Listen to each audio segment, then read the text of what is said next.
అయితే నీవు క్రైస్తవుడివి, నువ్వు ఏ సంఘంలో ఉన్నప్పుడు నువ్వు క్రైస్తవుడివి. ఏం వెంబడించాలి? నువ్వు వాక్యాన్ని సంపూర్ణంగా వెంబడించాలి. ఆ సంపూర్ణమైన వాక్యం ఇచ్చిన దేవుడే కాబట్టి నువ్వు ఆయన రక్తం కింద ఆయన కట్టిన సంఘములో ఉండాలి. భూమి మీద నువ్వు ఏ సంఘానికి వెళ్తున్నప్పటికీ, ఆ సంఘానికి ఏ పేరు ఉన్నప్పటికీ నువ్వు దేవుడి యొక్క సంఘములో వ్యక్తివి. ఇది మనం ఎప్పుడైతే గ్రహించామో ఇక్కడ మనం గొడవలు పడం.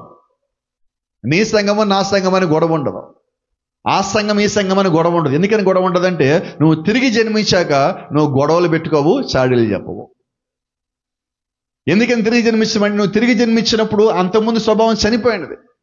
ఆ చనిపోయిన తర్వాత నువ్వు ఈ స్వభావంలోకి వచ్చావు. ఏ స్వభావము? యేసుక్రీస్తు యొక్క సంఘములో ఉండే ఆయన యొక్క రక్తం కింద ఉండే స్వభావం, గొర్రె పిల్ల స్వభావము. ఒకసారి ఒక గొప్ప సేవకుడు చెప్పిన మాట మీకు జ్ఞాపకం చేస్తాను. ఆయన అంటున్నాడు, గొర్రె పిల్ల తిరగబడదన్నాడు. నిజమేనా? తిరగబడి దాన్ని గొర్రె పిల్ల అన్నారు. అది కాపరికి పూర్తిగా సమర్పించుకుంటుంది, దాన్ని గొర్రెపిల్ల అంటారు. ఎందుకంటే కాపరిని వెంబడించేది గొర్రెపిల్ల. యేసుక్రీస్తు ఎందుకని గొర్రె పిల్లలతో పోల్చారంటే మనల్ని తిరగబడదని ఉద్దేశంతో. ఆయన గొర్రెలతో పోల్చలా, గొర్రె పిల్లలతో పోల్చాడు. మనకు ఆ సంగతి తెలియాలి. ఈరోజు కొద్దిమంది తెలియక మాట్లాడుతున్నారు, చర్చికి వెళ్తే గొర్రెలు అంటారు. చర్చికి వెళ్తే గొర్రెలు కాదండి, వాళ్ళ స్వభావం మారితే వాళ్ళు గొర్రెపిల్లల స్వభావం అంటే వాళ్ళు అయి ఉంటారు. ఈరోజు పరిపూర్ణమైన వాక్య స్వభావంకి వచ్చామంటే దాని ఒక అర్థం ఏంటంటే, చూడండి, గొర్రెపిల్ల దాని ఒంటి మీద ఉన్న వెంట్రుకలు మొత్తం తీసేటప్పుడు అది పూర్తిగా తనను తాను సమర్పించుకుంటుంది.